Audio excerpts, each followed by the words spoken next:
Welcome to the Slop Temple. We pray this video helps. In this video, I will explain how to create a ledger in UDM. First, you'll need to log into your UDM system and locate the Ledger Management section. Once there, select the option to create a new ledger. It's crucial to choose the correct ledger type from the drop-down menu, whether it's for assets, liabilities, or equity. Then, enter a clear, descriptive name for your ledger and specify the primary currency it will use. This initial setup ensures your ledger is correctly categorized from the start. Next, you'll define the specific attributes for your new ledger. Assign a unique account number, which helps in easy identification and reconciliation.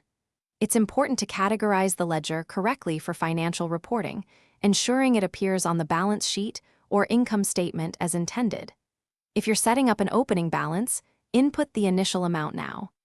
This step ensures all financial transactions are accurately tracked and reported within the UDM system. Now, let's customize your ledger settings. You can configure access permissions, allowing only authorized users or departments to post entries. Decide which transaction types are permitted for this ledger, such as debits or credits, to maintain data integrity. Before finalizing, take a moment to review all the details you've entered. Double-checking ensures accuracy and prevents errors down the line. Once satisfied, save your new ledger to make it active within UDM. To ensure your UDM ledgers remain accurate, regularly reconcile their balances against source documents.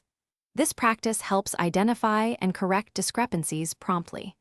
Always use consistent naming conventions across all your ledgers for better organization and easier navigation. This makes finding specific accounts much simpler.